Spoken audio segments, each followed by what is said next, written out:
Andrea Pirlo, the magisterial Italian, he won everything. 6 Serie A titles, 2 Champions Leagues, and a World Cup. He's finally called it quits in his career this weekend. On such an important day for football, let us remember that Roy Hodgson, when he was coach at Milan, continued to refer to him as Pirla, a dickhead in Milanese parlance.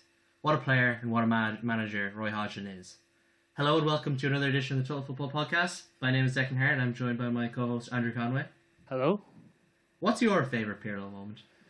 There's so many. There's too many to count. The fact that the man owns a vineyard and sells wine, he looks amazing. His favourite invention is the PlayStation.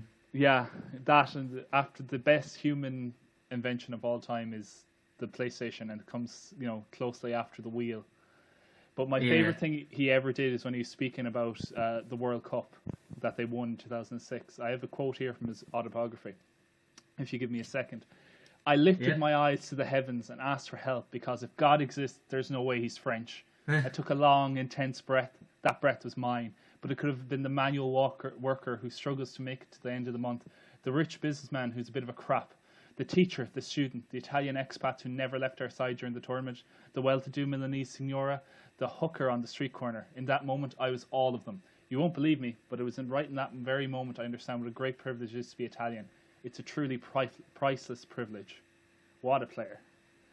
He just had this way of speaking, that was from his book, and they're it's just one of many absolutely amazing quotes from his book. He just still does. He's a weird sense of humor and weird. Yeah, there's a video of him at Halloween, dressing up for an interview or a press conference as some weird. He puts this mask on for an interview. Yeah, he's very a strange man. It's beautiful at the same time. A legend of football, really, of modern football. He is the original modern midfield player. Oh, undoubtedly. 20 years at the top. Yeah, it's a shame that he has to go, but I think he spent the last 2 years in MLS, so kind of was an easy way for him to ease out of. Yeah, not marking at the corner either. I saw a video earlier today as well. Just the apathy is really what the MLS deserves. At that time, anyway. That was a couple of years ago now, wasn't it?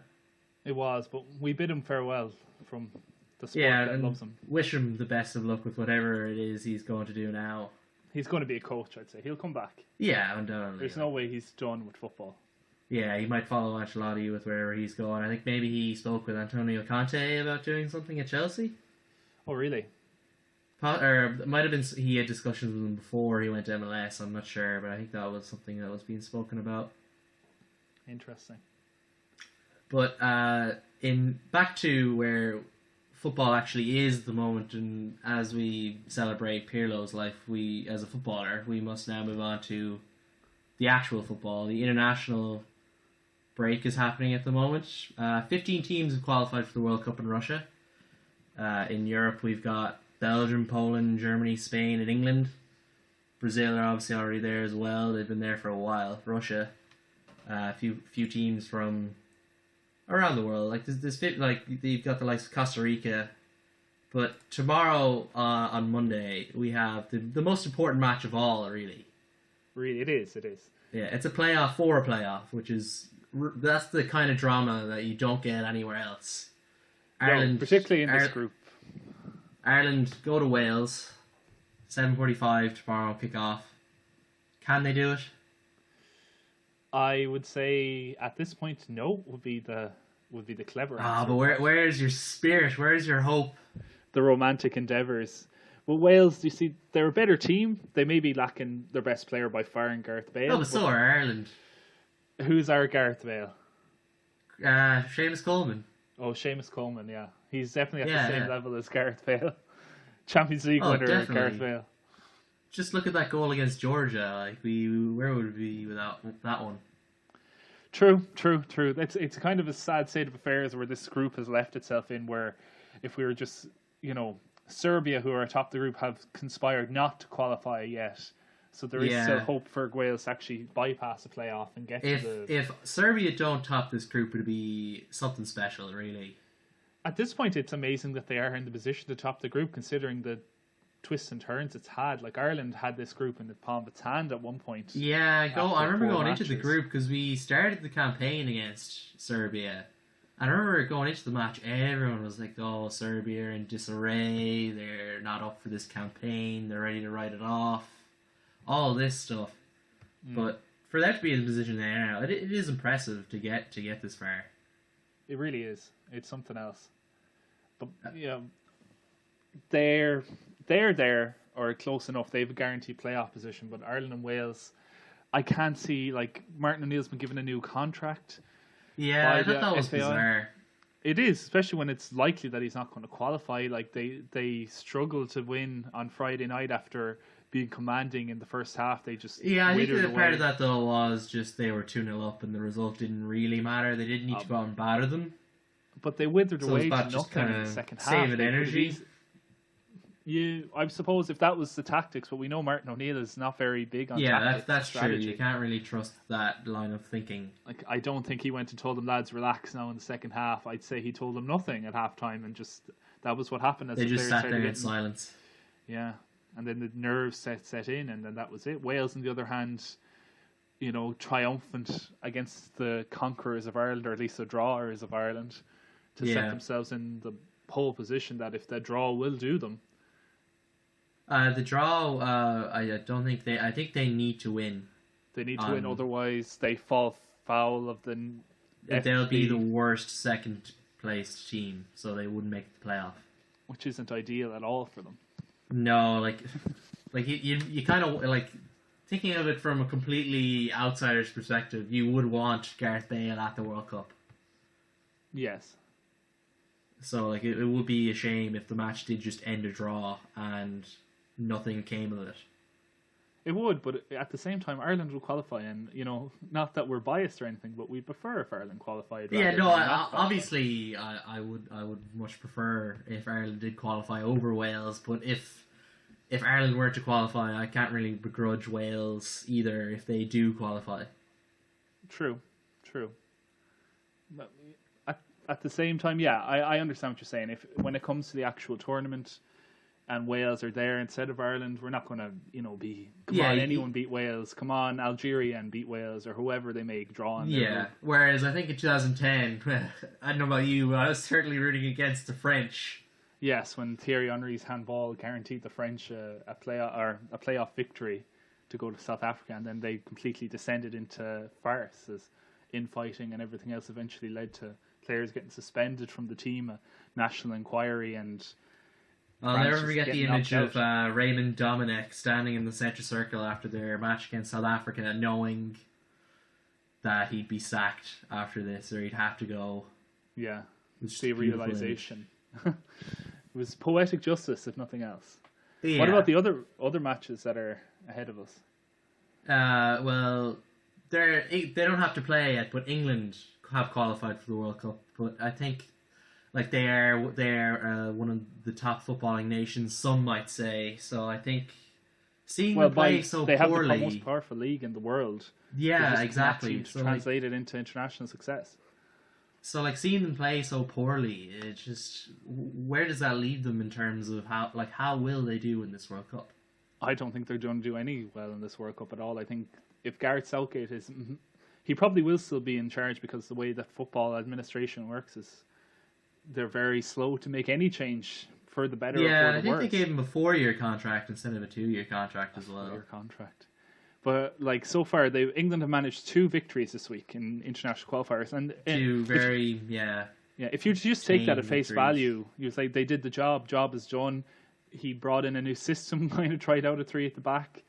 But he tried that in a friendly against Germany, but I think in a more competitive setting, it was interesting to see him try it.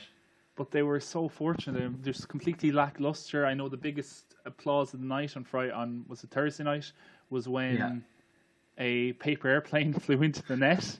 They got a huge cheer as if a goal had been scored. And when the actual goal was scored, the stadium was more than half empty because it was half empty to start with. Yeah. And that's not even the first time the paper airplanes have been the highest form of entertainment at Wembley while England have been playing. No, it's happened before against Chile, I remember, but it's at this point they should be building some kind of momentum, some kind of fever pitch as they're going into a World Cup. a World Cup that is completely open as far as, there's not going to be any you wouldn't think of any it. clear favourite at the moment. So England have as good a chance at least to, advance and perform well, maybe not win the thing, but perform well in the World Cup. And then they just do this, and a lackluster performance against Lithuania today. Just appalled. Lithuania, England often complain. A lot of like pundits, like former pros over in England, the Alan Shearers of this world or the Ray Parlours, will go out and say, "Oh, what's the point in playing Lithuania? What's the point in playing the Faroe Islands? What's the point in playing Andorra? They get nothing out of these matches, and they rack up big goal scoring records."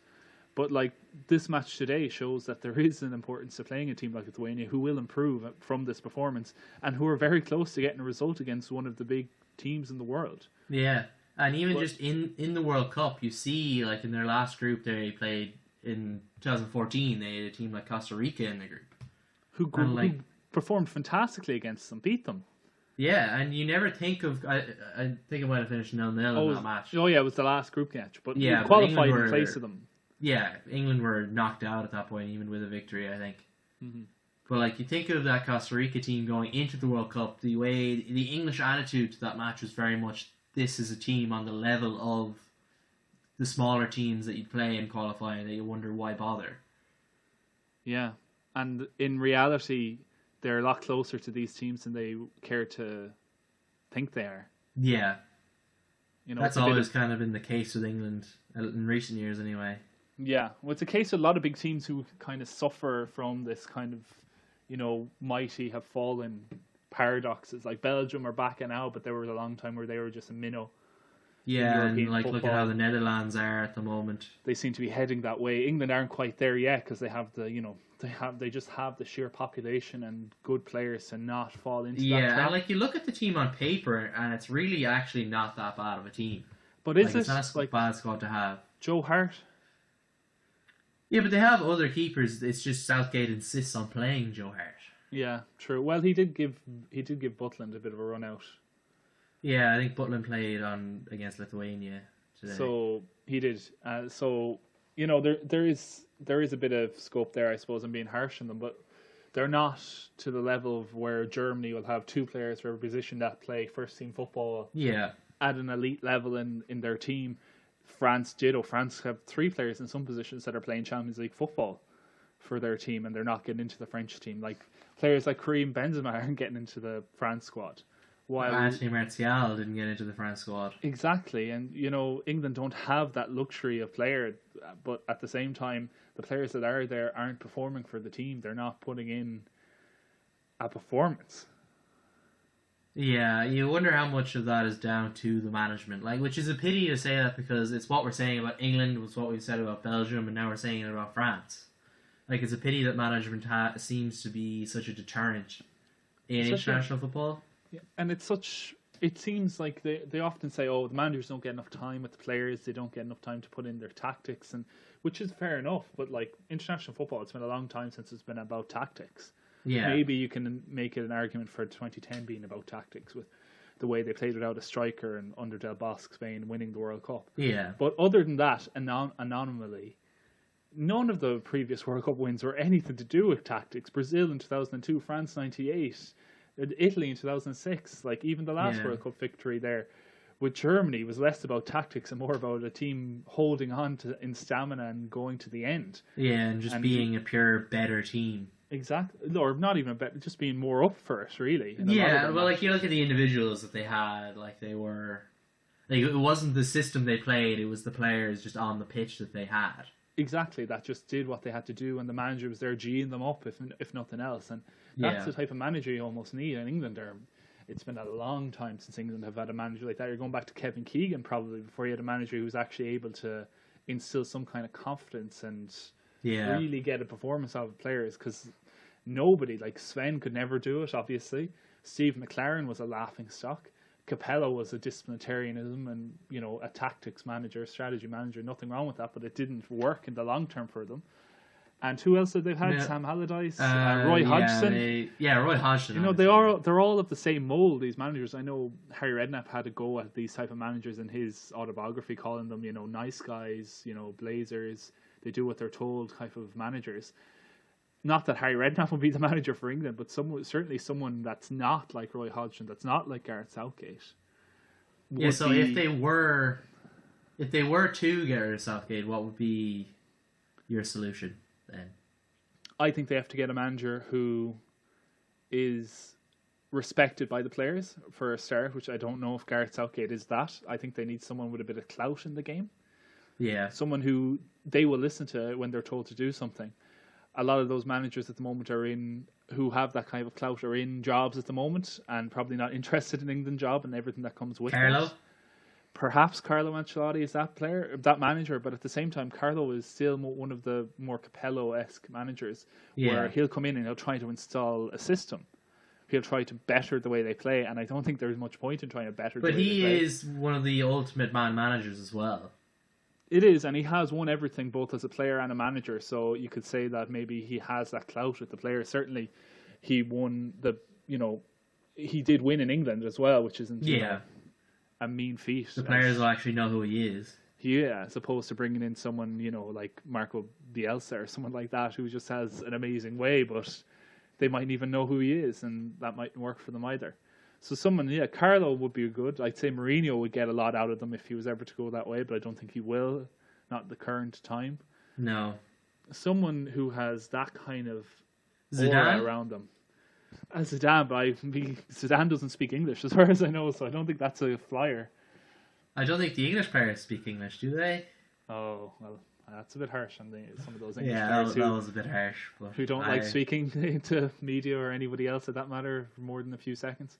But, a manager with a bit more respect would probably garner a lot more out of these players, like who do perform for their clubs. There's no doubt. Harry Kane, I know Harry Kane is scoring at the moment for England, so he's not the best example, but the Dele Allis of this world, the who else? I'm lacking English players who are big star performers at the moment. Marcus Rashford's name is kind of out there at the moment. But they don't have Marcus Rashford. I'm trying to think of midfielders. That's where I'm going for. They don't really have any. That's the problem. They don't have They do have a midfielder. They have Jordan Henderson. They have midfielders. Adam Lallana's injured. Eric Dyer is there, I guess. But they're not ball winning, ball carrying.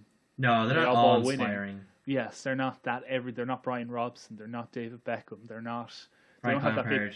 Exactly. They don't have that bit of spark in whatever they bring to the game. They're all very functional. Like Brian Robson was everywhere type of player. Frank Lampard brought goals. David Beckham had that delivery and that kind of inspiration that the crowd gave him. They're really lacking that kind of inspiration, is the word for it, across their whole side at the moment. And I don't know. I don't think certainly they don't have enough time in the 9 months or 8 months between now and the World Cup to regain that. Yeah, even look at who they're playing as captain these days in a post-Wayne Rooney world. The Jordan Henderson, the Joe Hart, the Harry Kane is playing captain. Like you watch Harry Kane and you don't think of him as having leadership skills. Like he's a great player, don't get me wrong. I've never really seen him lead Tottenham in a time of struggle. There's two views which they kind of have for being a captain. You can either lead by example in inverted commas, which is probably why Harry Kane's been chosen. He's the best player. Give him the captaincy. Yeah. Everyone else will look up for him, and it might give him that bit of extra boost. And then there's the manager representative on the field, the player who will lead the team, command the team, tell them what to do. The traditional centre half type of captain, or like a John Terry. A John Terry, the most experienced player in the team type of way, who will shout, who will yell, who will defend the team against the referee or against opposing players. The Roy Keanes of this world, that type of captain. England really don't have that type of player at the moment. So no, they really don't. So when you put it that way, it does kind of make sense to give it to Kane. Like he is clearly their best player. But at the same time, I can see where you're coming from. That Harry Kane isn't the best decision, because I think that shows a bit of weakness in Gareth Southgate. He's picking the best player to be his captain. It's an easy way out. It's a way to motivate Harry Kane. Another easy way out, rather than Southgate being able to do it himself through management or through tuition, but for a match. So it's an easy grab at something, and I don't know if it'll work in the long term. That's what I mean when I say it. And if I were an England fan going into the World Cup, I'd be happy I'd be there. And it's it's always good to be in a World Cup and everything's happy about it, and you'll probably get through the group because of the way seeding works. But beyond that, I wouldn't be too optimistic about performing. Not at the way things are currently set. It could all change in 8 months, but I don't think things are going to go very different. But of course, and we still have to see the draw, so that can't really make too much of a judgment just yet. But that is probably a fair assessment. But in England's group, the second place team, there was a battle going on this evening, right before we started recording, and Scotland were unable to get the job done. They will not be at Russia next year. What does this mean now for Scottish football? What will Strachan stay on? For Scottish football's sake, I hope not. Gordon Strachan was a great servant for Scotland, great servant for Southampton, great servant for Celtic as a manager. But he talks a great game, but it doesn't transfer to anything on the pitch. Like they had a qualifiable, if that's a term, group. Yeah. It wasn't that hard. England were obviously going to win that group or be comfortable enough in it. But other than that, the teams they're playing are very close to them in terms of quality. There's no star players in Slovenia or Slovakia. There's no one going to actually tear that group apart. Scotland have a very functional side. They have a nice large playing population to choose from. They're getting a bit of success in Europe now with Celtic under Brendan Rodgers. They have players playing in the Premier League. They have a bit of something about them. But Gordon Strachan has had 2 campaigns now with them and has been unable to get anything nearing impressive from that team of players. The only impressive match I can think of that they played in his whole tenure was against Ireland I think they're playing at Parkhead at Celtic Park. Yeah, it was in Scotland anyway. When they beat Ireland 1-0 in a battle, really. And that was very impressive from Scottish. They showed their skill. They showed their superior quality. Yeah, even the goal they scored was... You could tell that they'd worked on that in the training ground at the time. And it's with the players they have. They do have technically gifted players. They have a far more technically gifted players than Ireland do. But yet they didn't get out of that group at the time. They didn't even get to a playoff. Yeah, and it's the second group now that they've kind of had in their hands and let it slip away. Yeah, they had their opportunity to get a playoff and they just let it collapse today. They had the lead today. All they had to do was hold on in their pink jerseys and they couldn't do it.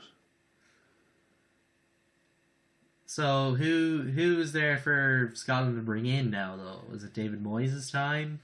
It appears to be David Moyes, the man who today actually said that no one in world football would have done a better job at Man United than he did.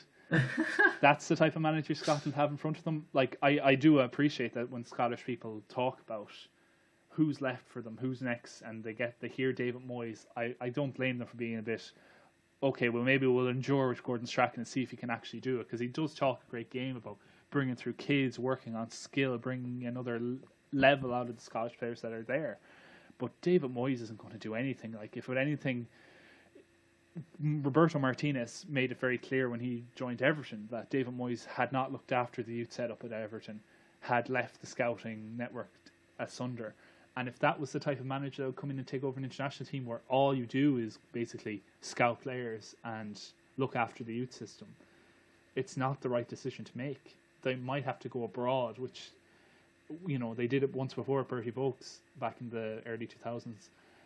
It didn't quite work out for them then, but maybe they can go get a better quality international manager. But can they, though? Like, is Scotland a big enough name? Do they have the money to bring in a not top class manager, because I don't think most teams could bring in a top class manager, but just a level of manager capable enough to see them through to say just the next Euros? You have to hope that they can. Like, think of the managers, the Dutch managers, the French managers, German managers that ply their trade in say the international market. The amount Leo Benhacker, who just goes from international team to international team. He was down in Africa most recently. He was at Greece previously. Those type of managers who kind of just they do for 2 years, they do a campaign, they get you qualified. That is probably someone they need to kind of at least boost their ranking, their seeding, to make it easier for them to qualify in future years, and to actually give Scottish people a hope, something to look forward to. Like, the players can be enthused for playing for Scotland. Oh, this is a team that can actually qualify for a tournament. That's kind of where they are at the moment. They need to get nearer to qualifying. A playoff, at the very least, is what's in store for them. Yeah.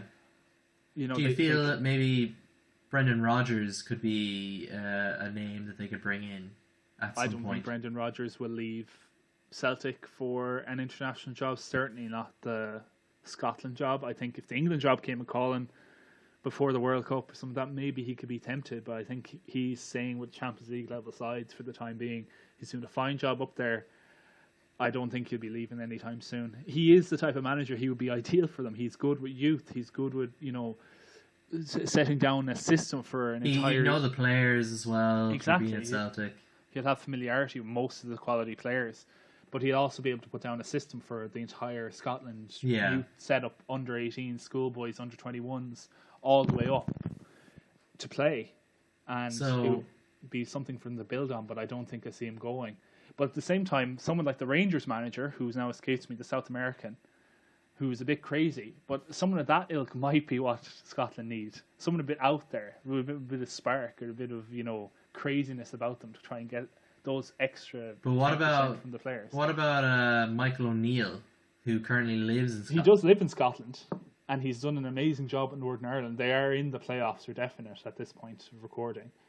They have finished second. Yeah, that was Germany. Confirmed earlier this evening because of Scotland's draw. Because of Scotland's draw. They got to the second round of the Euros, which is a pretty good achievement. They almost got to the quarterfinals because, they're playing Wales, which is... Yeah, it was an own goal that knocked them out in the end, wasn't it? It was. It was very tight in that match. And they could have gone anywhere from there, but Michael O'Neill didn't have the easiest group in the world by any stretch of imagination, and Germany was in there, and there was other Czech Republic, who are a quality side, generally speaking, and still have a lot of their good players.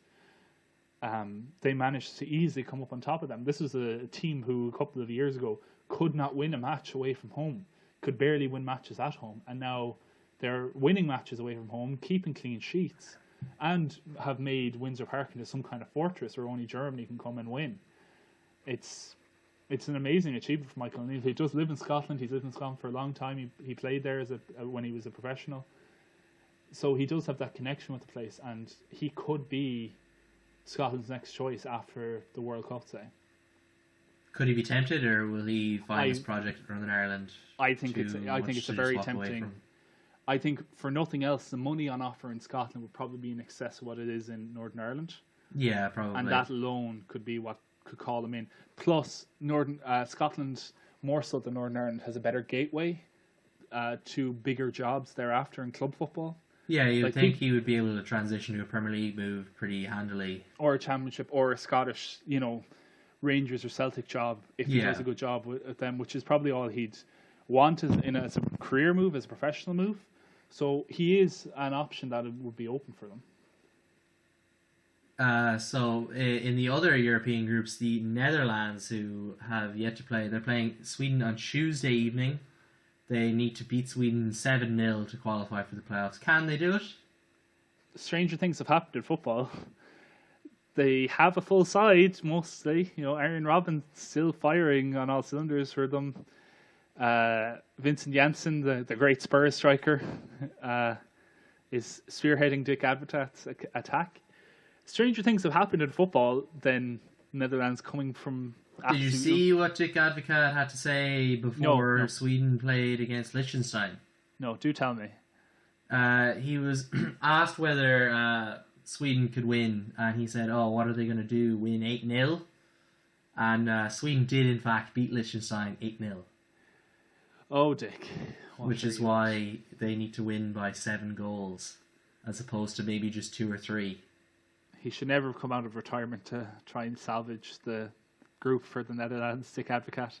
Yeah, he'd be much happier off some beach somewhere, maybe talking to Louis van Gaal. Maybe. It'd be a nice image, the two of them lying on a beach, sunning themselves, eating grapes. You'd think it'd be something they would do. Do you think it would be? But, yeah, I think Sweden probably have enough left in the tank. They're a young side. They're still struggling to replace Zlatan 2 years later.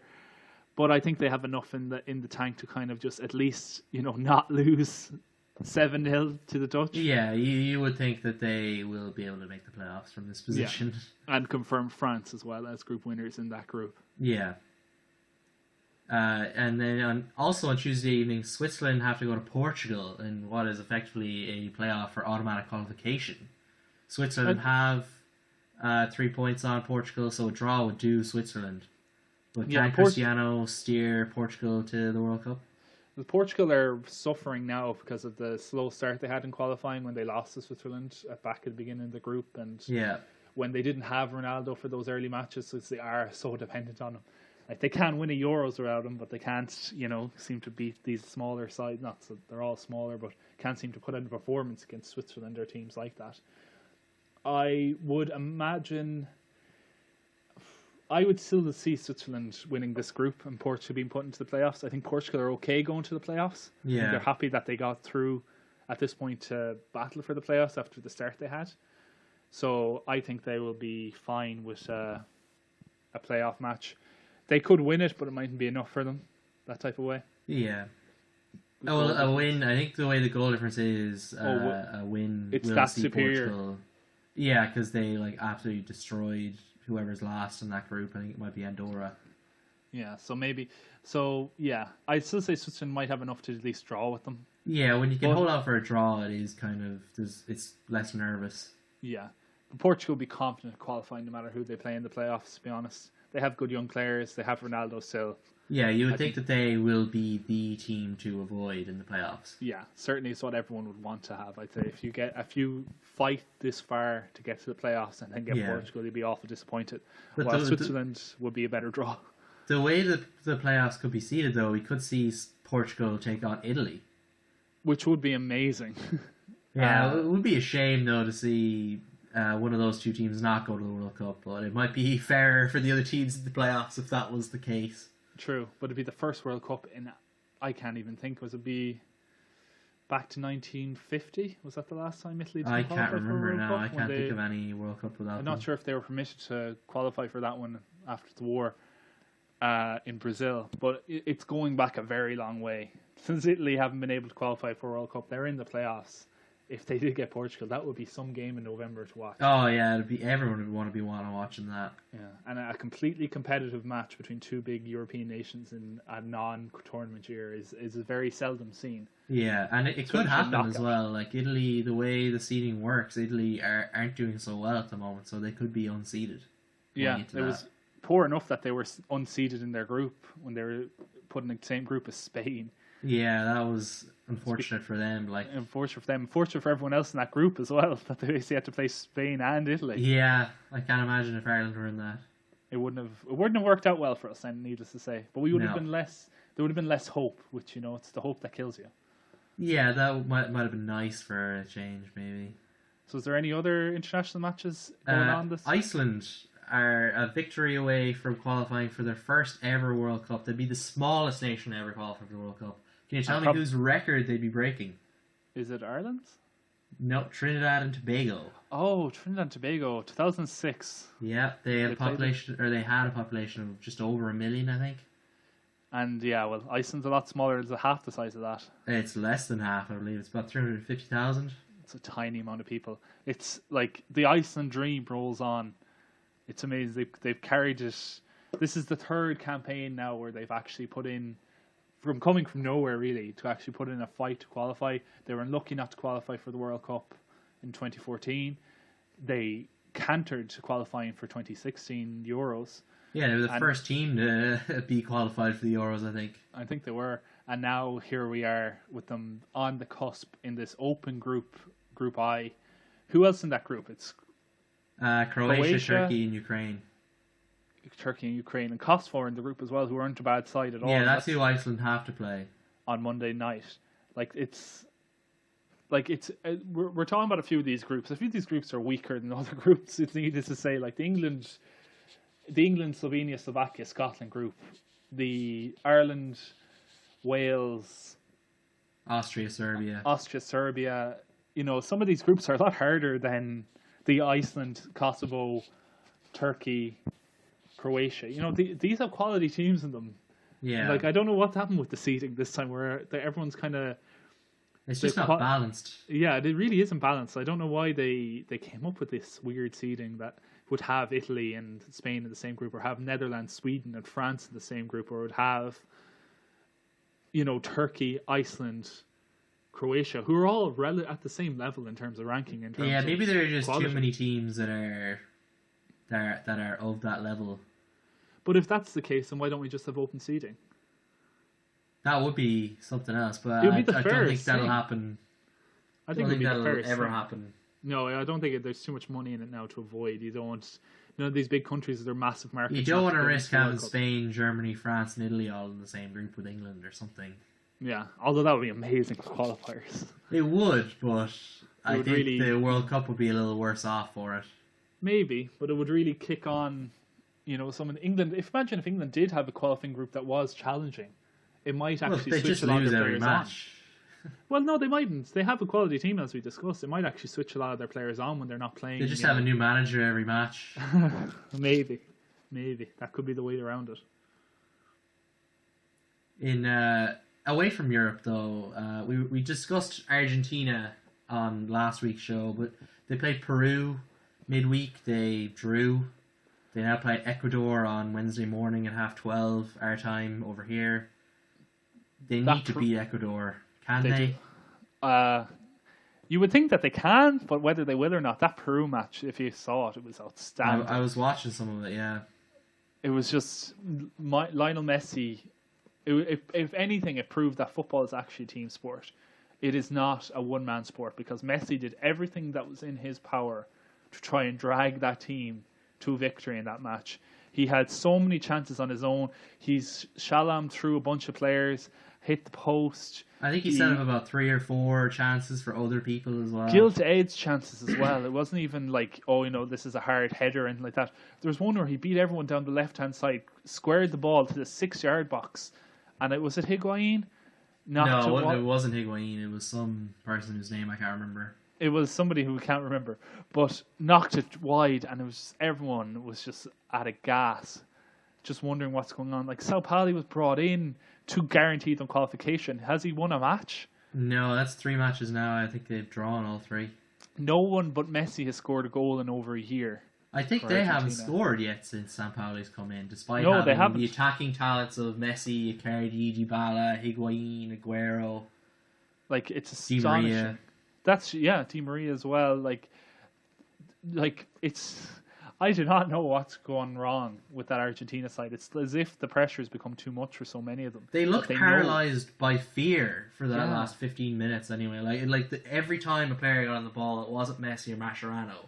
They're wondering, how can they get the ball to those 2 players? Yeah, which is very worrying, at this point in the cycle towards the World Cup. Yeah, you really wonder if they do even get to the World Cup. Will it matter?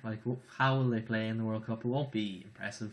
Yeah, Argentina have this kind of self-destructive tendency to them, with the exception of 86 and 90, where they got to the finals back-to-back.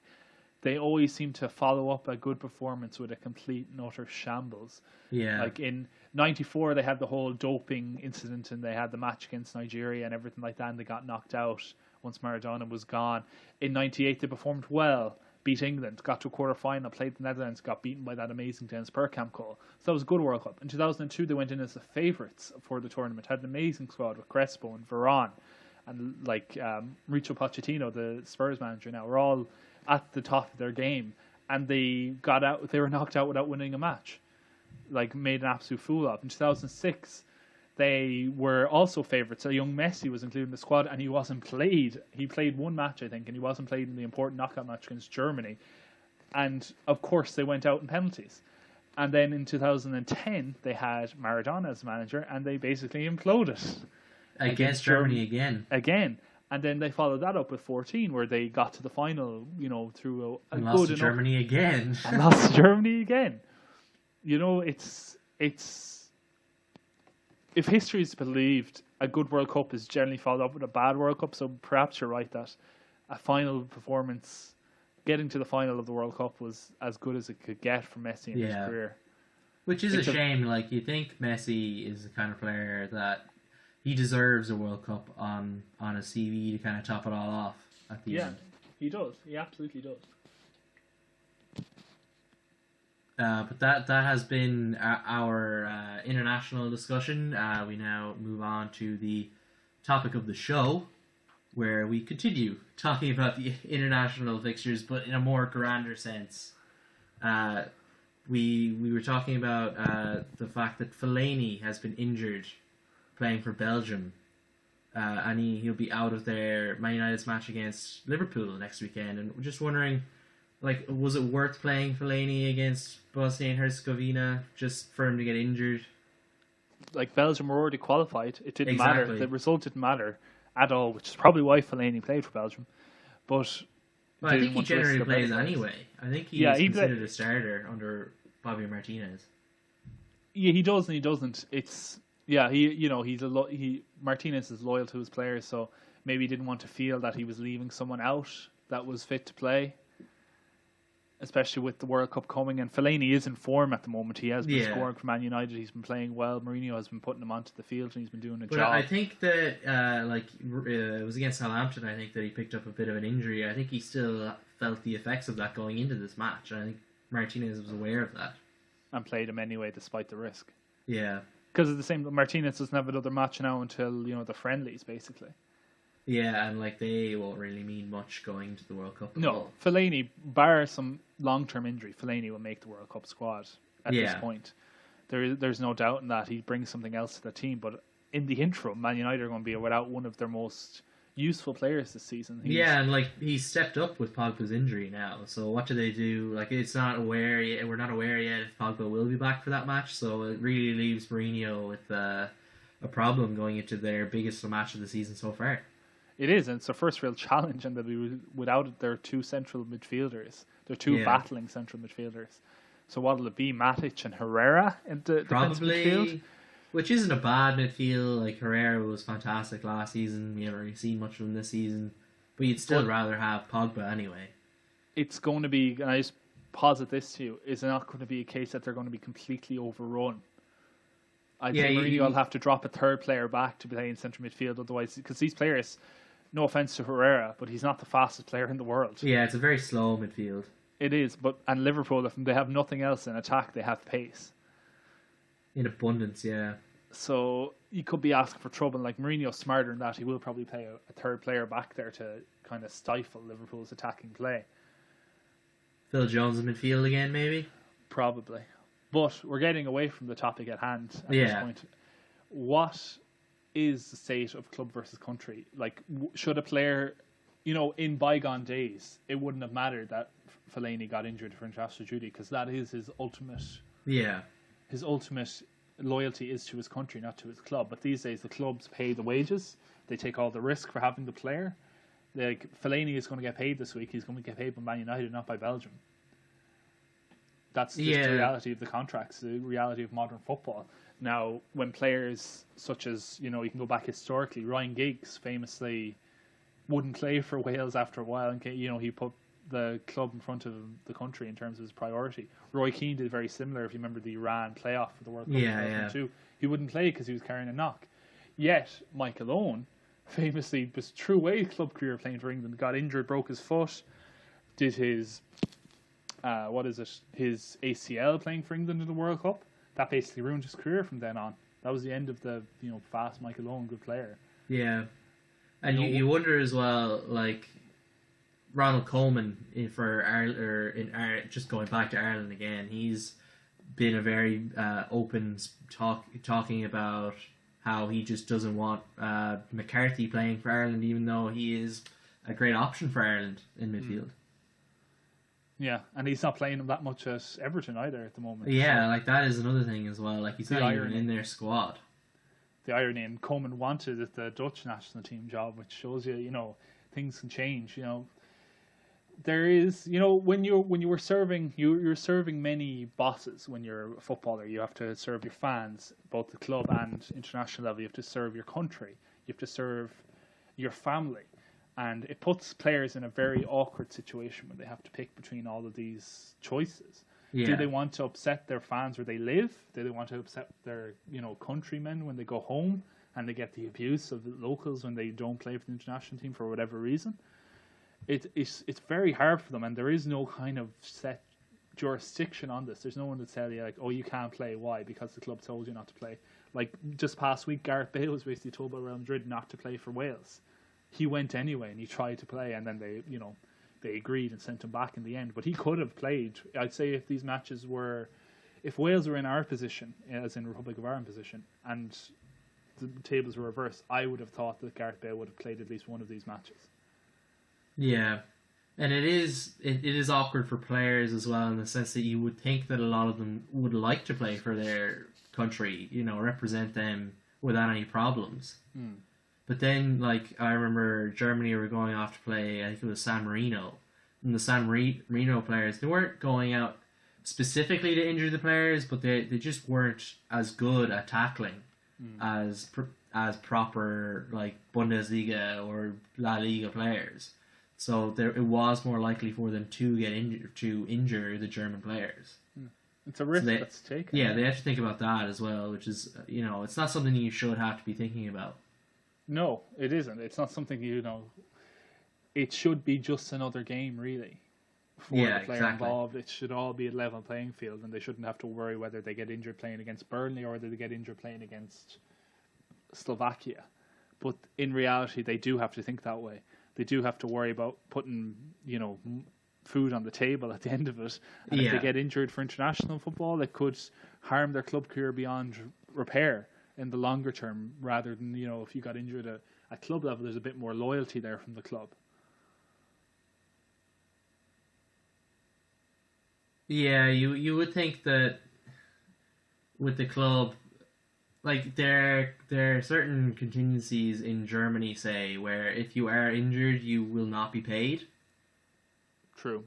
So, that has to be taken into account. So it is different for other countries and other clubs. In England, I think it's just the managers in England are just so demanding. But I think when it comes to German clubs and German managers, they just want to protect their players that bit more. Which is fair enough when you think about it. If there is the rules there that they want to not, their players' careers come first. But at the same time, that even makes it worse for the players involved, because then, yeah, exactly. They're not even guaranteed wages at the end of it. It can get even worse for them. Yeah, and a player shouldn't really have to be thinking about that. True, but they are. It's very unfortunate. It is. There is, to be a player in the modern era, there's a lot of negatives. There's loads of positives. You get paid an astronomical amount of money for 10 to 20 years, so that's something to be way. But other than that, there could be long term cultural effects to you not playing for your team. Like Roy Keane, who was loved in Ireland no matter what, so he's probably not the best example, but Roy Keane could, if he was a different player in that Ireland team that did that in 2002 and decided not to play in the World Cup due to a spat with the manager and the admin of the Football Association at the time, he could have been ostracised from his home country. He could have just been thrown out, tossed aside. That's how important football is. Bill Shankly famously said, football is not a life and death matter. It's much more important than that. Yeah. For a lot of people, that is the case. And if, Brazil is a great example of this. If a player refuses to play for Brazil, that's it. They're thrown out. They're cast aside. Diego Costa, Marcus Senna it happened to, who went on to play for Spain as well. Yeah. It's a very serious thing. And now when they go back, they're no longer Brazilian. They're a Spanish. They're outcasts. Exactly. And it's a very hard place to be. And then, Diego Costa hasn't really worked out for him playing for Spain. So he goes back to Brazil now, and he's like, what are you doing? You could have played for Brazil in the home World Cup. Yeah, ironically, he would have suited that Brazilian team a lot better. He would have. They had no other attacking options, but he made his decision, and now here we are, and now here he is, and he's, that's the end of his international career, really, bar him making a comeback for Spain. It's not likely at this point. Yeah, you don't see him, not in his current state anyway, you don't really see him making a huge impact on that Spanish team. No, and that's his decision made. That's his country decision made, and it's a very tough place to be for a lot of players. And then if you go from the club's point of view, they're trying to protect their asset that they've paid a humongous amount of money and there's for. just so much money on their side in the game as well, that if their star player gets injured, that there's just so much money being thrown away there. Yeah, they have to face the wrath of their shareholders, the owners of the club, the directors, the fans, the manager of the club. There's no easy way for everyone to be happy with these things.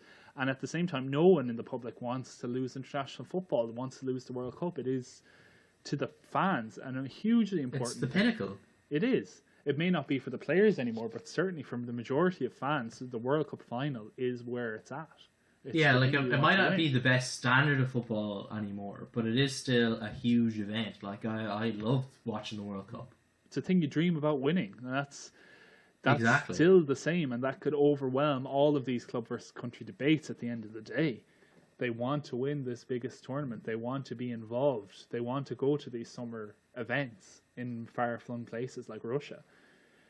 But it's so difficult for them. It's so difficult to maintain that lust and that desire to win an international tournament and still keep their paymasters happy at their clubs. And then the clubs trying to let players experience that dream, but at the same time, they would love if none of their players went to a World Cup and they'd all stayed at home for the summer and they'd all were fit and rested for getting back to pre-season training.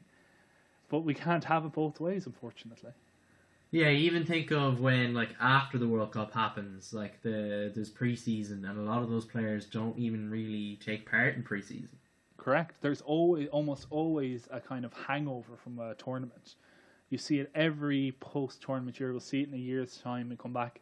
Not half the players, but a fair substantial of the top quality players in all the leagues will either be missing for the first couple of weeks of the season, or will definitely be below par for the first couple of weeks of the season. And there'll be injuries picked up, no doubt. And there's like everyone suffers at the club level as a result of it. And you'll see there'll be weird winners of each tournament. You go back over the different tournaments. I know Barcelona won it. Was it Barcelona that won it after the World Cup in 2014? They won the Champions League. Won the Champions League, yeah. Yeah, so it was like a Barcelona side kind of came from nowhere. I know it's difficult to imagine a Barcelona side coming from nowhere because they've been to so many consecutive semi-finals previously. But they weren't the favourites that year, and they kind of just drew a momentum behind themselves. Yeah, that Juventus team as well that did get to the final was not expected to. Exactly. It beat big teams. It beat Real Madrid along the way. It beat, like, as defending champions. And Atletico Madrid were knocked out similarly, and Bayern Munich were knocked out. And these teams that were expected to get that far were clearly suffering. They had injuries picked up due to the accumulation of a huge amount of games. Yeah, and like it's just like I remember Arsenal really struggled with it after the last, I think it was the Euros. Yeah, because they were missing. That was last season. Their first game of the season, they played 3 centre halves who didn't play the rest of the season. Yeah, and even I've forgotten what I was going to say now. Oh no, the horror of it. But that match, I remember Aaron Ramsey came back after the Euros and got immediately injured and was out for a couple of months. Yeah, that was the end of him. Yeah, that was the end of him for months. I think similar things happened with Oxlade-Chamberlain and different things like that. It's a complicated struggle for these players to equate the right things with doing the right, with satisfying everyone with it. There's no easy way out of it, and that's very unfortunate for the players involved and for the fans who could lose a player if they're a supporter of a club. If you're in England and you're a big supporter of Chelsea and you suddenly lose Gary Cahill the biggest example of that, I think, was after the last Euros, of how Ronaldo missed, what was it, 2 months after the Euros? Yeah, and Real Madrid couldn't maintain the kind of momentum they had before that tournament when they won the Champions League. They just kind of fell away in that season. They needed to rebuild, and I remember that basically cost Carlo Ancelotti his job in the long term. Yeah, which was unfortunate for them. It was great for Zinedine Zidane, and the club recovered thereafter. But that Ronaldo absence, him pushing himself through injury to play for his country, kind of screwed up Real Madrid the following season. You're right; it's a great example of it. Have you any other thoughts on the injury worries? No. Then we will be able to move on back to club football. We move away from the international into a European football preview with a bit of Premier League involved. In the first weekend back in the Premier League, we do have Liverpool playing Manchester United hosting. It is Man United's first big challenge. Can they prove the doubters wrong, saying that they're only beating the small teams? I don't think they're going to prove any doubters wrong. I don't think at the same time that they're going to lose that match. No.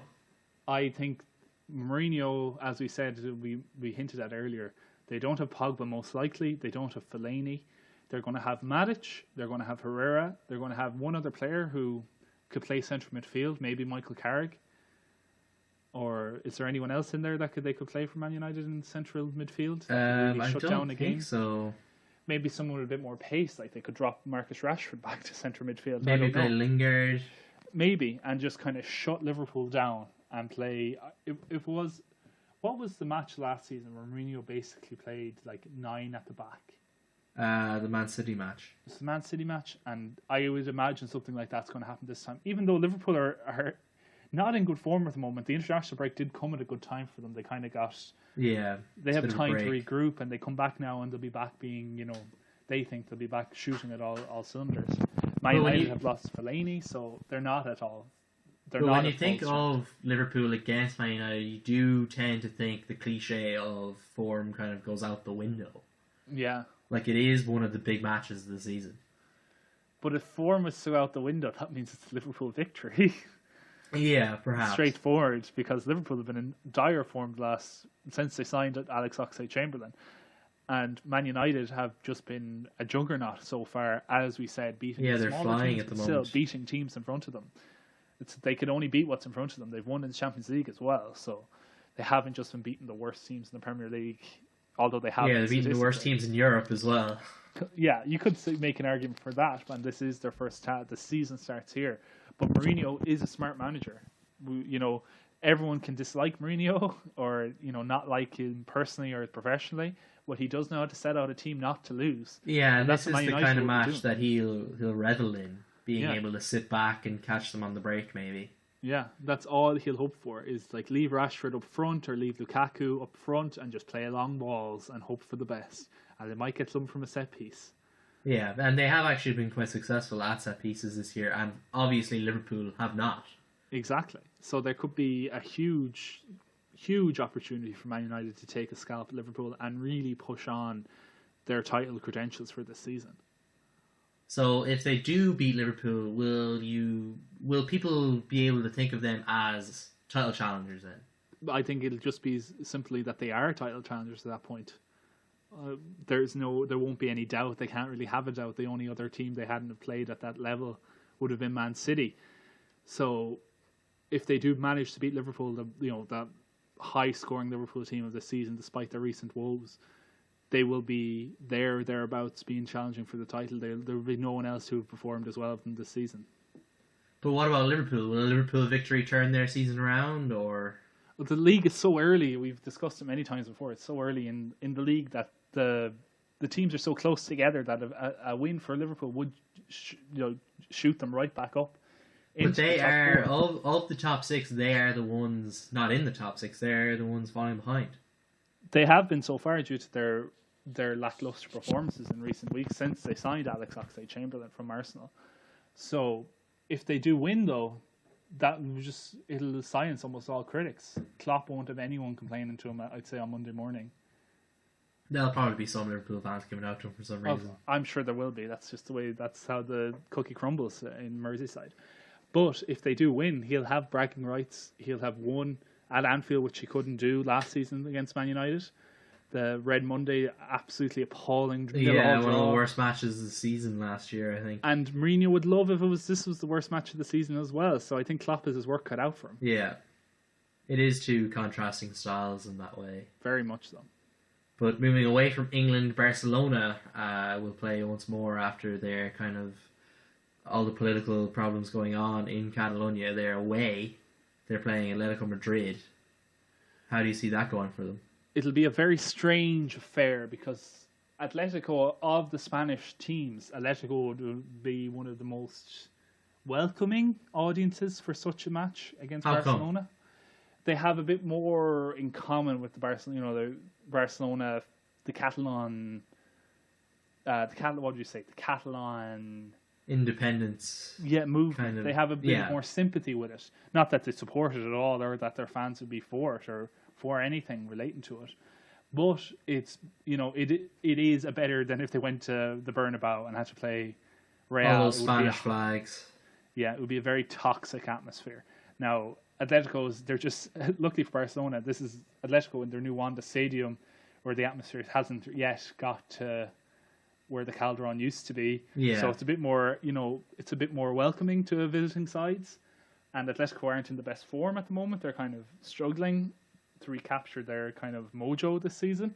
So Barcelona, while they're playing one of the best teams in Spain, in La Liga, they could have had it worse this week. I think they'll take that. Yeah. And I think a lot of Barcelona players, Messi included, will see a return to club football as a kind of escape from the torment of international football. If Messi can even bring himself to look at a football again after their match on Wednesday. It'll be a great distraction for him, if nothing else. Yeah. But in Serie A, like, Napoli have been absolutely amazing so far this season. They can't stop scoring. Was it 7 consecutive wins, is it? 7 consecutive victories, exactly. So on Saturday evening, they play Roma. Their biggest match of the season so far, you'd have to say. Can Roma put a stop to this winning run? Roma have been doing okay. They're not... They lost a lot of good players over the summer. They lost. It's a post-Spalletti world again for Roma. They lost like Totti. They still haven't filled that kind of emotional gap in the side. Yeah, they still have De Rossi, but he's still not to that level. No, he's not that loved, and he doesn't score goals at important times the way that Totti even did last season. Yeah, when they needed him to. So I think Napoli will still have enough in the tank to kind of sky through Roma. Yeah, and keep this winning streak going. If they can like they have been so good. Like I always like checking out to see how they're doing at the weekend. Like I always am annoyed when I forget to watch them. Like they are fantastic to watch. They're so good to watch. We'd implore our listeners to go and seek them out. They're total football. They're a combination of Barcelona at their best, Ajax sides at their best, and that Milan side in the 90s as well. Exactly, the Arrigo Sacchi Milan. It's something they're trying to capture something similar to that. Whether they'll be able to sustain it for a season is, another question. I think they can, but it will be one of the most interesting things to look out for. It will be a huge triumph, and it will go down in history if they can sustain this for a season. Maybe not winning all the matches, but if they can sustain this kind of level of performance, they could do amazing things in Serie A and in Europe. Yeah. Because Juve did falter last week, so if they can already just open up a bit of a gap to Juve, that would be huge for them. Before they play each other, they're not due to play each other for a while yet, so there's still a bit of time for both teams to either screw up or to kind of pull away. Yeah. But in Germany, Jupp Heynckes is back at Bayern Munich. They play Freiburg on Saturday afternoon. How do you see his year going? Is coming back to Bayern a mistake, or? Well, it's his 4th time at the helm, and it's never been a mistake before. He always seems to win, or at least do better with them. He won the treble at his last match with them. Yeah, but that's such a nice way to bow out. Do you not think it's a bit of a shame to see him kind of come back, and it'd be kind of like, not to the same extent, but it's a bit like if Ferguson did come back to Manchester United. I think Man United fans would be pretty happy if Ferguson came back to Man United. Perhaps, but what happens if Ferguson came back and he just wasn't up to it like he was before?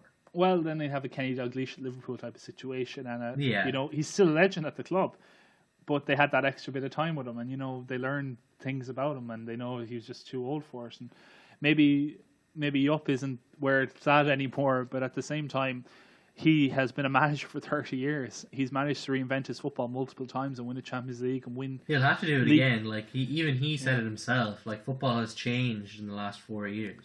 It has, yeah. It's but a lot of the same players are at Bayern Munich, so. That's true. He'll have to try just transition Ribery and Robin out of the club though, and that will be a challenge for him. That would probably be his instruction for the season, is trying to lessen the importance of those players on the side. Because otherwise there might be, Bayern mightn't be challenging for the Bundesliga title this year.